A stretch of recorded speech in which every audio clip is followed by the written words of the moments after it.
Hi ಎಲ್ಲರಿಗೂ ನಮಸ್ಕಾರ. ಎಲ್ಲರೂ ಹೇಗಿದ್ದೀರಾ? ಚೆನ್ನಾಗಿದ್ದೀರಾ ಅನ್ಕೊಂಡಿದ್ದೀನಿ. ಬನ್ನಿ ಇವತ್ತು ಪ್ರೇಮ ಕಾವ್ಯ ಧಾರಾವಾಹಿ ಸ್ಟೋರಿನ ನೋಡ್ಕೊಂಬರೋಣ. ಇನ್ನು ಯಾರ್ಯಾರು ನನ್ನ ಚಾನಲ್ನ ಸಬ್ಸ್ಕ್ರೈಬ್ ಮಾಡ್ದಲೇ ನೋಡ್ತಿದ್ದೀರಾ, ಪ್ಲೀಸ್ ಸಬ್ಸ್ಕ್ರೈಬ್ ಮಾಡಿ, ಸಪೋರ್ಟ್ ಮಾಡಿ ಅಂತ ಕೇಳ್ಕೊತೀನಿ. ನೆನೆ ಇನ್ಸಿಡೆಂಟ್ ಎಲ್ರಿಗೂ ಗೊತ್ತಿರೋದೆ. ಮಹಾದೇವ ಒಬ್ಬರಿಗೆ ಚೆನ್ನಾಗಿ ಹೊಡೆದಿರ್ತಾನೆ. ಸೊ ಹಾಗಾಗಿ ಅವ್ನು ಸತ್ತೋಗ್ತಾನೆ ಅಂತ ಅಂದ್ಬಿಟ್ಟು ಕಲ್ಯಾಣಿ ತುಂಬ ಬೈದು ಮನೆಯಿಂದ ಆಚೆ ಹೋಗುವಂತ ಎಲ್ಲ ಬೈದಿರ್ತಾನೆ. ಬೇಜಾರು ಮಾಡ್ಕೊಂಡು ಒಬ್ಬನೇ ಮೇಲೆ ಬಂದು ನಿಂತಿರ್ತಾನೆ. ಆದರೆ ಏನು ಎಲ್ಲ ಎತ್ತ ಅಂತ ರಾಮ್ ವಿವರಣೆ ನೀಡಿರ್ತಾನೆ ಮಹಾದೇವ್ ಬಗ್ಗೆ. ಆಗ ಕಾವ್ಯ ತುಂಬ ಅಳ್ತಾ ಇರ್ತಾಳೆ. ದಯವಿಟ್ಟು ನನ್ನ ಕ್ಷಮಿಸ್ಬಿಡು ಮಹಾದೇವ, ನಾನು ನಿನ್ನ ತಪ್ಪಾಗಿ ತಿಳ್ಕೊಂಬಿಟ್ಟೆ, ನಾನು ಆ ಥರ ತಿಳ್ಕೊಬಾರ್ದಿತ್ತು, ದಯವಿಟ್ಟು ನನ್ನ ರಿಯಲಿ ಸಾರಿ ಅಂತ ಹೇಳ್ತಿದ್ದೀರ. ಅಯ್ಯೋ ದೇವ್ರೆ ಬಿಟ್ಟಾಕು ಅಂತ ಹೇಳ್ತಾ ಇಲ್ವಾ, ಸುಮ್ಮನಿರು ಅಂತ ಹೇಳ್ತಾರೆ. ಏನವ ಸುಮ್ಮನಿರ ಕೇಳವ, ನಾನು ತಂಗಿನೂ ಹಿಂಗೆ ಹೇಳ್ತಾಳಲ್ಲವ ಅಂತ ಮಹಾದೇವ ಹೇಳ್ತಿರ್ತಾನೆ. ಆಗ ಕಲ್ಯಾಣಿ, ಹೌದಮ್ಮ ಕಾವ್ಯ, ನಮ್ಮ ಮಹಾದೇವನೇ ಹೀಗೆ ಆಯಿತಾ, ಮನಸ್ಸಲ್ಲಿ ಏನೂ ಇಟ್ಕೊಳ್ಳಲ್ಲ ಆಯಿತಾ, ಏನೇ ಇದ್ರೂ ಡೈರೆಕ್ಟಾಗಿ ಹೇಳ್ಬಿಡ್ತಾನೆ. ಕುಟುಂಬಕ್ಕೋಸ್ಕರ ಏನು ಬೇಕಾದ್ರೂ ಮಾಡೋಕ್ಕೆ ಬರ್ತಾನೆ.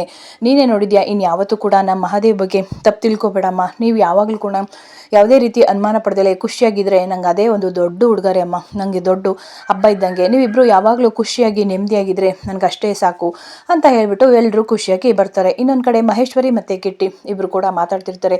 ಏನಕ್ಕ ಇದು, ನಿನ್ನ ಮಗ ರಾಮ್ ಈ ಥರ ಮಾಡ್ಬಿಟ್ಟ, ಏನೇ ಆದರೂ ಕೂಡ ಎಲ್ಲದಕ್ಕೂ ಅಡ್ಡ ಬಂದು ಅವರೆಲ್ಲನೂ ಸರಿ ಮಾಡ್ತಾನೆ. ಆ ಅಮ್ಮ ಮಗ ಇಬ್ರು ಕೂಡ ಕಿತ್ತಾಡ್ಕೊಂಡು ಬೇರೆ ಬೇರೆಯಾಗಿ ಏನೋ ದೊಡ್ಡ ಜಗಳ ಆಗುತ್ತೆ ಅಂದ್ಕೊಂಡ್ರೆ ಅವನು ಬಂದ್ಬಿಟ್ಟ ಕೊಣೋ ಅಂತ ಹೇಳ್ತಿರ್ತಾಳೆ ಮಹೇಶ್ವರಿ. ಅವನೇನು ನನ್ನ ಹೊಟ್ಟೆಲಿ ಹುಟ್ಟಿದ ಮಗನೋ ಇಲ್ಲ ಆ ಕಲ್ಯಾಣಿ ಎತ್ತಿದ ಮಗನೋ ನನಗಂತೂ ಗೊತ್ತಾಗ್ತಿಲ್ಲ ಕಿಟ್ಟಿ. ಯಾವಾಗ ನೋಡಿದ್ರು ಆ ಮಹಾದೇವಂಗೂ ಕಲ್ಯಾಣಿಗೂ ಏನಾರ ಆದರೆ ಸಾಕು ಅವ್ನ ಮಧ್ಯದಲ್ಲಿ ಬಂದು ಎಲ್ಲನೂ ಸರಿ ಮಾಡ್ಬಿಡ್ತಾನೆ. ಹ್ಞೂ ಅಕ್ಕ, ಇವ್ರನ್ನ ಹೀಗೆ ಬಿಟ್ಟರೆ ನಿಜವಾಗ್ಲೂ ನಮ್ಮನ್ನಂತೂ ಉಳಿಗಾಲ ಇಲ್ಲ. ಆದರೆ ನಮ್ಮ ಸಂಸಾರ ಆನಂದ ಸಾಗರ ಅಂತ ನಾವು ಹಾಡು ಹೇಳ್ಬೇಕಾಗುತ್ತೆ, ನಾವು ಅದನ್ನು ನೋಡಬೇಕಾಗುತ್ತೆ. ಮೊದಲು ನಾವು ಮಾಡಬೇಕಾದ ಕೆಲಸ ಅಂತ ಅಂದರೆ ಆದಷ್ಟು ಬೇಗ ಕಲ್ಯಾಣಿಯಿಂದ ರಾಮ್ನ ದೂರ ಮಾಡಬೇಕು. ಆ ದೂರ ಮಾಡಿದ್ರೇ ಸರಿಯಾಗೋದು. ಯಾಕಕ್ಕ ಇದನ್ನೆಲ್ಲ ನೋಡಿಕೊಂಡು ನಿಂತಿದೆಯಲ್ಲ ಕಿಟ್ಟಿ, ಸಮಯ ಬರುತ್ತೆ, ಟೈಮ್ ಬರುತ್ತೆ, ಅದಕ್ಕೆ ಸುಮ್ಮನಿದ್ದೀನಿ ಅಂತ ಹೇಳ್ತಾರೆ. ಇನ್ನೊಂದು ಕಡೆ ಪ್ರೇಮ ದೇವಸ್ಥಾನದಿಂದ ಬರ್ತಿರ್ತಾಳೆ. ಅದೇ ಟೈಮ್ಗೆ ಸ್ನೇಹನು ಬಂದು ಅಡ್ಡ ಆಗ್ತಾಳೆ. ಏನೇನಿಂದು ಯಾಕೆ ಬಂದಿದ್ಯಾ ಅಂತ ಹೇಳ್ತಾರೆ. ಏನು ದೇವಸ್ಥಾನಕ್ಕೆ ಬಂದಿದ್ದ, ಯಾರ ದೇವಸ್ಥಳಲ್ಲಿ ಪೂಜೆ ಮಾಡಿಸ್ದೆ, ಏನು ರಾಮೇಶ್ವರ ಪೂಜೆ ಮಾಡಿಸ್ತಾ, ಏನು ತುಂಬ ಖುಷಿಯಾಗಿರಬೇಕು ಅಂತ ಎಲ್ಲ ಅರಸ್ಕೋತಿದ್ಯಾ ಅಂತ ಸ್ನೇಹ ಹೇಳ್ತಿರ್ತಾರೆ. ಹೌದು ಕಣೆ, ಏನೇ ಇವಾಗ ಅವನೇ ನನ್ನ ದೇವರು ಅಂತ ಹೇಳ್ತಾರೆ. ನಿನ್ನ ದೇವ್ರನ್ನ ಆ ರಾಮ್ನ ನಾನಂತೂ ಖುಷಿಯಾಗಿರೋಕ್ಕೆ ಬಿಡಲ್ಲ ಕಣೆ ಅಂತ, ನಂಗೆ ನಿನ್ನ ಹತ್ರ ಮಾತಾಡೋಕ್ಕೆ ಇಷ್ಟ ಇಲ್ಲ ಅಂದ್ಬಿಟ್ಟು ಪ್ರೇಮ ಹೋಗ್ತಿರ್ತಾಳೆ. ನಿಂತ್ಕೊಳ್ಳೆ, ನಾನು ನಿನ್ನ ಜೊತೆ ಮಾತಾಡೋಕ್ಕೆ ಅಂತಲೇ ಬಂದಿರೋದು. ಹಲೋ, ಏನು ಹೇಳಿವಾಗ, ಏನು ನಿನ್ನ ಕಿರಿಕು, ನೀನು ಯಾವಾಗಲೂ ಕಿರಿಕೆ ಏನಾದರೂ ಒಂದು ಇಟ್ಕೊಂಡು ನನ್ನ ಹತ್ರ ಜಗಳ ಮಾಡೋಕ್ಕೆ ಬರ್ತೀಯ, ಏನಿಂದ ಹೇಳು ಅಂತ ಹೇಳ್ತಾರೆ. ನಾನು ಹೇಳ್ತಿದ್ದೀನಿ ಈಗಲೇ, ನನ್ನ ರಾಮ್ನ ನೀನು ಬಿಟ್ಕೊಟ್ರೆ ಸರಿ ಆಯ್ತು. ಏನು ನಿನ್ನ ರಾಮ್ ಯಾವತ್ತೇ ಹೋದ, ಅವನು ನನ್ನ ರಾಮ್ ಕಣೆ. ನಾನು ಪ್ರೀತಿಸ್ತಿರೋದು ಏನು ಪ್ರೀತಿನ, ಏನು ಪ್ರೀತಿಸಿದ್ಯಾ, ಅವನು ನನ್ನ ಹಿಂದೆ ಲವ್ ಮಾಡುವಂತ ಎಷ್ಟು ಹಿಂದೆ ಬಿದ್ದಿದೆ ಅಂತ ನನಗೆ ಗೊತ್ತು. ಅದೆಲ್ಲ ಮುಗ್ದೋಗಿರೋ ಕತೆ. ಈಗ ಅವನು ನನ್ನ ಗಂಡ, ಬೇರೆಯವ್ರ ಗಂಡನ ನೀನು ಪಡ್ಕೊಳ್ಳೋಕ್ಕೆ ಅಂತ ಬರಬೇಡ, ಹುಷಾರ್, ಇದೇ ಕೊನೆ, ಗೊತ್ತಾಯ್ತಾ. ಅವನು ಯಾವತ್ತಿದ್ರೂ ನನ್ನ ಗಂಡನೇ, ನಾನು ಪಡ್ಕೊಂಡಾಗಿದೆ.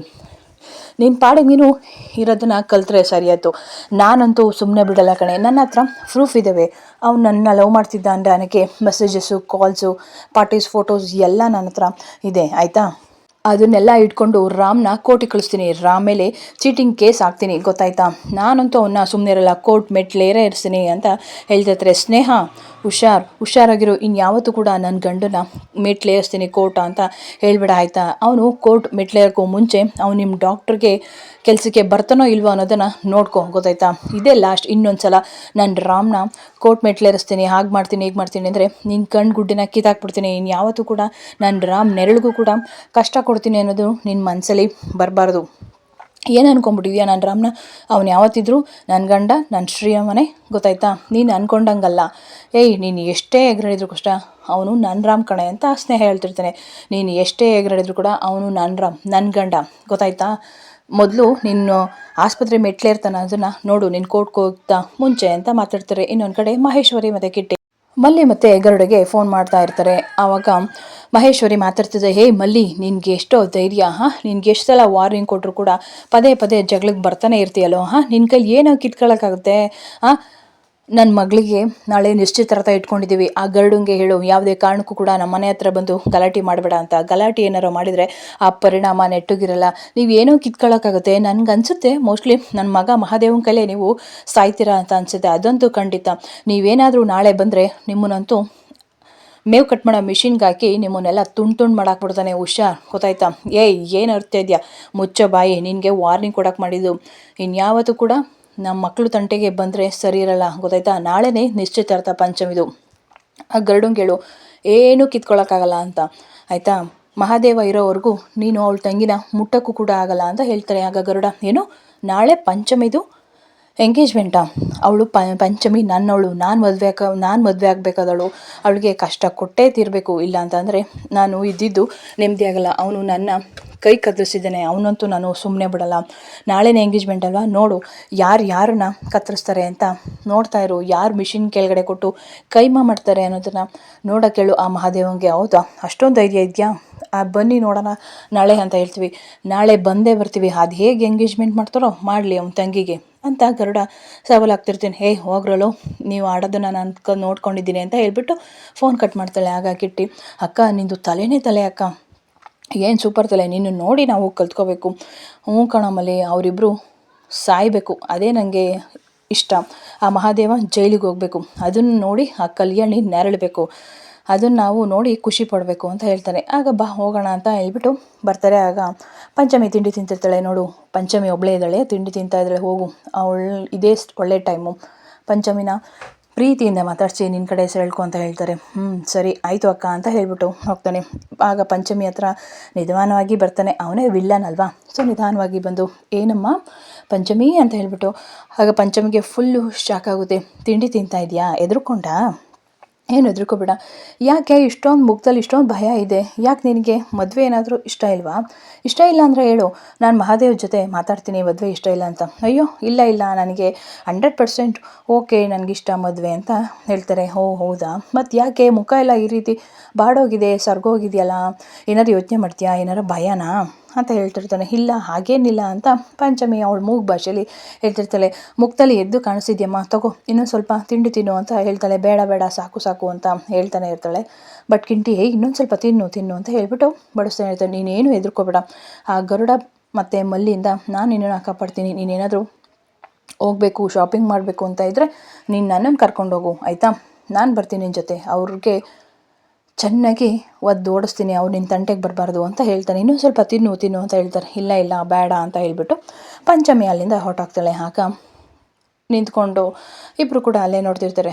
ತಂಗಿ ಅಂದರೆ ಮಹಾದೇವ ಮತ್ತು ಕಲ್ಯಾಣಿಗೆ ಇಬ್ರಿಗೂ ಪಂಚಪ್ರಾಣ ಅಲ್ವಾ, ಅವಳೇ ನಾನು ತಮ್ಮಂಗೆ ಗಂಟಾಕಿ ಇಡೀ ಆಸ್ತಿ ಎಲ್ಲ ನೋಡ್ಕೋಬೇಕು ಅಂತ ಮಹೇಶ್ವರಿ ಮಾತಾಡ್ತಿರ್ತಾರೆ. ಇನ್ನೊಂದು ಕಡೆ ಮತ್ತೆ ಸ್ನೇಹ ಮತ್ತು ಪ್ರೇಮ ಇಬ್ಬರು ಕೂಡ ಮಾತಾಡ್ತಿರ್ತಾರೆ. ಏನೇ ಅಂದ್ಕೊಂಬಿಟ್ಟಿದ್ಯಾ ರಾಮ್ ಹೇಗೆ ಅಂತ ನನಗೆ ಚೆನ್ನಾಗಿ ಗೊತ್ತು ಆಯಿತಾ, ಅವನಂತೂ ನಾನು ಸುಮ್ಮನೆ ಬಿಡಲ್ಲ, ಚೀಟಿಂಗ್ ಕೇಸ್ ಹಾಕಿ ನನ್ನ ಕಡೆ ಮಾಡ್ಕೋತೀನಿ, ಅವ್ನು ನನಗೆ ಬೇಕೇ ಬೇಕು. ಅದು ಹೇಗೆ ನೀನು ರಾಮ್ನ ಉಳಿಸ್ಕೋತೀಯಾ, ಅದು ಹೇಗೆ ನೀವು ಖುಷಿಯಾಗಿದ್ಯಾ ನೋಡ್ತೀನಿ ಕಣೆ ಪ್ರೇಮ ಅಂತ ಸ್ನೇಹ ಹೇಳ್ತಿರ್ತಾಳೆ. ಪ್ರೀತಿ ಅನ್ನೋದು ನನ್ನಲ್ಲಿದೆ ಆಯಿತಾ, ನಿಂದು ಕೇವಲ ಬೂಟಾಟಿಕೆ ಪ್ರೀತಿ, ನಿನ್ನ ಪ್ರೀತಿ ಅಂತ ಹೇಳೋಕ್ಕೆ ನೀನು ಲಾಯಕ್ಕಿಲ್ಲ. ನೀನು ಹೇಗೆ ನಿನ್ನ ಪ್ರೀತಿನ ವ್ಯಕ್ತಪಡಿಸಿದ್ಯಾ ಅಂತ ನನಗೆ ಗೊತ್ತು ಈಗಾಗಲೇ ಆಯಿತಾ. ನಿನ್ನ ಪ್ರೀತಿಸಿರೋದು ನೀನು ಪುಂಡಾಟಿಕೆಯಿಂದ ಎಲ್ಲರಿಗೂ ಸಾಬೀತಾಗಿದೆ ಆಯಿತಾ. ನಿನ್ನ ಪ್ರೀತಿನ ನನಗೆ ನಗು ಬರುತ್ತೆ, ನಾನು ಕಡೆ ನಿಜವಾಗಿ ಪ್ರೀತಿಸಿರೋದು ರಾಮ ನನ್ನ ಗಂಡ ಆಯಿತಾ. ನೀನೇನು ಅನ್ಕೋಬೇಡ, ನೀನು ಪ್ರೀತಿಸ್ತಿರೋದು ಕೇವಲ ನೀನು ನಿಮ್ಮ ಅಪ್ಪಂಗೋಸ್ಕರ, ನಿಮ್ಮ ಅಪ್ಪ ಹೇಳಿದ್ರು ಅಂತ ನೀನು ರಾಮ್ನ ಲವ್ ಮಾಡೋಕ್ಕೆ ಒಪ್ಕೊಂಡಿದ್ಯಾ ಅಂತ ಅನಿಸುತ್ತೆ. ಯಾಕೆಂದರೆ ರಾಮ್ ಚಿನ್ನದ ಮೊಟ್ಟೆ ಇಡುವಂಥ ಕೋಳಿ. ನಿಮ್ಮ ಆಸ್ಪತ್ರೆ ನಡಿಬೇಕು ಅಂತ ಅಂದರೆ ನಾನು ರಾಮ್ ಬರಲೇಬೇಕು. ನಾನು ರಾಮ್ ಹೆಸರಿಲ್ಲ ಅಂತಂದರೆ ನಿಮ್ಮ ಆಸ್ಪತ್ರೆ ಯಾವುದೇ ಕಾರಣಕ್ಕೂ ಕೂಡ ನಡೆಯಲ್ಲ ಕಣೆ. ಹಾಗಾಗಿ ನಿಮ್ಮ ಅಪ್ಪ ಚೂ ಬಿಟ್ಟಿದ್ದಾರೆ ಅನಿಸುತ್ತೆ ಇನ್ನು ರಾಮ್ನ ಲವ್ ಮಾಡುವಂಥ. ಪ್ರೇಮ ಅಂತ ಹೇಳ್ತಾರೆ. ಜಾಸ್ತಿ ಕೂಗಾಡಬೇಡ, ಸುಮ್ಮನಿರೇ ಆಯಿತಾ, ಸುಮ್ಮನೆ ಯಾಕೆ ಟೆನ್ಷನ್ ತಗೋತೀಯ, ಅದೇನು ಮಾಡ್ತೀಯ ಮಾಡ್ಕೋ ಹೋಗು ಆಯಿತಾ. ನಾನು ರಾಮ್ನ ಹೇಗೆ ಕಾಪಾಡ್ಕೋಬೇಕು ಅಂತ ಗೊತ್ತು. ಒಂದು ಹೆಣ್ಣಿಗೆ ಬರೀ ದೀಪ ಕಚ್ಚೋದು ಹೊಸ್ತಲ್ಲ ಆಯಿತಾ, ಅದರಿಂದ ಹೇಗೆ ಬೆಳ್ಕೊಂಡು ಪಡ್ಕೋಬೇಕು ಅನ್ನೋದು ಗೊತ್ತು. ಅದು ಏನು ಮಾಡ್ತೀಯ ಮಾಡ್ಕೋ ಹೋಗೆ ಅಂತ ಹೇಳ್ತಾಳೆ ಸ್ನೇಹಗೆ. ನೋಡ್ತಾ ಇರು ನೀನು ಅಂತ ಹೇಳ್ತಾರೆ. ಅದೇ ಟೈಮ್ಗೆ ಮನೆಗೆ ಬರ್ತಾಳೆ. ರಾಮ್ ನಾನು ಆಸ್ಪತ್ರೆಗೆ ಹೋಗ್ತಿದ್ದೀನಿ ಪ್ರೇಮ ಅಂತ ಹೇಳ್ತಾನೆ. ಬಟ್ ಆದರೂ ಕೇಳಿಸ್ಕೊಳ್ತಾರೆ, ಹಾಗೇ ಹೋಗ್ತಾನೆ ಇರ್ತಾಳೆ. ಪ್ರೇಮ ಏನಾಯಿತು ಯಾಕೆ ಹೀಗೆ ನಿಂತಿದ್ಯಾ, ಯಾವಾಗಲೂ ರಾಮ್ ಅಂತ ನಾನು ಹಿಂದೆ ಸುತ್ತಾ ಇದೆ, ಇವಾಗ ಏನಾಯಿತು ಅಂತ ಹೇಳ್ತಾರೆ. ಅದು ಏನೂ ಇಲ್ಲ ರಾಮ್ ಅಂತ ಹೇಳ್ತಾರೆ. ಏನೂ ಇಲ್ಲ ಅಂತ ಏನಿಲ್ಲ ರಾಮ್, ಯಾಕೆ ಏನಿಲ್ಲ ಅಂತ ಹೇಳ್ತಿದ್ಯಾ, ನನ್ನ ಕಣ್ಣಲ್ಲಿ ಹಾಗೆ ಕಾಣಿಸ್ತಿದ್ಯಲ್ಲ ಪ್ರೇಮ, ಏನಾಯಿತು ಅಂತ ಹೇಳು, ಯಾಕೆ ಅಷ್ಟು ಭಯ ಪಡ್ಕೊಂಡಿದ್ಯಾ. ಅದು ರಾಮ್ ದೇವಸ್ಥಾನದಲ್ಲಿ ಸ್ನೇಹ ಸಿಕ್ಕಿದ್ಲು, ಸೊ ಏನೇನು ಹೇಳಿದ್ಲು, ಸ್ನೇಹ ಸಿಕ್ಕಿದ್ಲ, ಏನಲ್ಲು ನಿನ್ನ ಮೇಲೆ ಚೀಟಿಂಗ್ ಕೇಸ್ ಹಾಕ್ತಾಳಂತೆ, ನಿನ್ನ ಹತ್ರ ಪ್ರೂಫ್ ಎಲ್ಲ ಇದೆಯಂತೆ ಅಂತ ಹೇಳ್ತಾಳೆ. ಹೌದಾ, ಅವಳು ನನ್ನ ಪಡ್ಕೋಬೇಕು ಅಂತಲೇ ಹೀಗೆಲ್ಲ ಮಾತಾಡ್ತಿದ್ದಾಳೆ ಅಂತ ಹೇಳ್ತಾನೆ ರಾಮ್. ಹೌದು, ಅವಳು ಹೇಳಿದ್ದನ್ನು ಕೇಳ್ಕೊಂಡ್ರೆ ನನಗೆ ತುಂಬ ಭಯ ಆಗ್ತಿದೆ, ಅವಳಿಗೆ ಹುಚ್ಚಿಡ್ಬಿಟ್ಟಿದೆ, ನಿನ್ನನ್ನು ಪಡ್ಕೋಬೇಕು ಅಂತ. ರಾಮ್, ನನಗೆ ತುಂಬ ಭಯ ಆಗ್ತಿದೆ, ಎಲ್ಲಿ ನಿನ್ನನ್ನು ನನ್ನಿಂದ ದೂರ ಮಾಡಿಬಿಡ್ತಾಳೋ, ನನ್ನನ್ನು ಪಡ್ಕೊಬಿಡ್ತಾಳೋ ಅಂತ ನಂಗೆ ಭಯ ಆಗ್ತಿದೆ ನಿನಗೆ ಗೊತ್ತು, ನೀನು ಇಲ್ಲ ಅಂದರೆ ನನಗೆ ಒಂದು ಕ್ಷಣ ಬದುಕಿರೋಕ್ಕಾಗಲ್ಲ. ಹೌದಾ, ನೀನು ಬಿಟ್ಕೊಟ್ಬಿಡ್ತೀಯ? ಹಾಗಾದರೆ ಸತಿ ಸಾವಿತ್ರಿ ಆಗ್ಬಿಡ್ತೀಯಾ? ನನ್ನನ್ನು ಬಿಟ್ಕೊಬಿಡ್ತೀಯ? ಓ ಇಲ್ಲಪ್ಪ, ನಂಗೆ ನೀನಿಲ್ಲ ಅಂದರೆ ನನಗೆ ಬದುಕೋಕ್ಕಾಗಲಾರ. ಹಾಗಾದರೆ ಮತ್ತೆ ಸುಮ್ಮನಿರು, ಧೈರ್ಯವಾಗಿರು, ನಾನಿದ್ದೀನಿ ಆಯಿತಾ ನಿನ್ನ ಜೊತೆ. ಏನೇ ಬಂದರೂ ಕೂಡ ಇಬ್ಬರು ಕೂಡ ಫೇಸ್ ಮಾಡೋಣ, ನಾನಿದ್ದೀನಿ ಅಂತ ಜೊತೆಗೆ ಹೇಳ್ತಿದ್ದಾನೆ. ಸೊ ನೀನೇನು ಭಯ ಪಡಬೇಡ, ಧೈರ್ಯವಾಗಿರು ಆಯಿತಾ. ಅವಳು ಏನು ಬೇಕಾದರೂ ಮಾಡ್ಕೊಳ್ಳಿ, ನಾನು ಎಲ್ಲದಕ್ಕೂ ಕೂಡ ರೆಡಿಯಾಗಿರ್ತೀನಿ, ನೀನೇನು ಭಯ ಪಡಬೇಡ. ಒಂದು ಭಯ ಆಗ್ತಿದೆ ಕಣೆ. ಯಾಕೆ? ಈ ಜನ್ಮದಲ್ಲೇ ನೀನು ಈ ಕೋತಿ ಬುದ್ಧಿ ತಡ್ಕೊಳಕ್ಕಾಗ್ತಿಲ್ಲ, ಇನ್ನು ಮುಂದಿನ ಜನ್ಮದಲ್ಲೂ ರಾಮ್. ಸುಮ್ಮನೆ ಹೇಳಿದೆ ಆಯಿತಾ, ನೀನೇನು ಯೋಚನೆ ಮಾಡಬೇಡ, ನಾನಿದ್ದೀನಿ ನಿನ್ನ ಜೊತೆ. ಅವಳು ಏನು ಬೇಕಾದರೂ ಮಾಡ್ಕೊಳ್ಳಿ ಆಯಿತಾ. ನಾವಿಬ್ಬರು ನಿಂತ್ಕೊಂಡು ಅದನ್ನು ಎದುರಿಸೋಣ ಅಂತ ಧೈರ್ಯ ಹೇಳ್ತಿದ್ದಾರೆ. ಇದು ಇವತ್ತಿನ ಕತೆ. ನಿಮ್ಮೆಲ್ಲರಿಗೂ ಇಷ್ಟ ಆದರೆ ಪ್ಲೀಸ್ ನನ್ನ ಚಾನಲ್ನ ಸಬ್ಸ್ಕ್ರೈಬ್ ಮಾಡಿ, ಲೈಕ್ ಮಾಡಿ ಅಂತ ಹೇಳ್ತಾಳೆ. ರಾಮ್ 1 ನಿಮಿಷ ಅಂತ ಹೇಳಿಬಿಟ್ಟು ಆಣೆಗೆ ಕುಂಕುಮ ಇಡ್ತಾನೆ. ಇಷ್ಟೇನಾ ಅಂತ ಹೇಳ್ತಾರೆ. ಹ್ಞೂ ಅಷ್ಟೇ, ಇಷ್ಟೇ ಶ್ರೀರಕ್ಷಣಾ ಅಂತ ಹೇಳ್ತಾರೆ. ಹೌದು, ಹಾಗಾದರೆ ಹೋಗಿ ಬರಲಾ ಅಂತ ಹೇಳ್ತಾರೆ. ಸರಿ ಆಯಿತು ರಾಮ್, ಹೋಗ್ಬಿಟ್ಟು ಬಾ ಅಂತ ಹೇಳ್ತಾರೆ. ಇದು ಇವತ್ತಿನ ಸ್ಟೋರಿ. ನಿಮ್ಮೆಲ್ಲರಿಗೂ ಇಷ್ಟ ಆದರೆ ನನ್ನ ಚಾನಲ್ನ ಸಬ್ಸ್ಕ್ರೈಬ್ ಮಾಡಿ, ಸಪೋರ್ಟ್ ಮಾಡಿ ಅಂತ ಕೇಳ್ಕೊತೀನಿ. Thank you.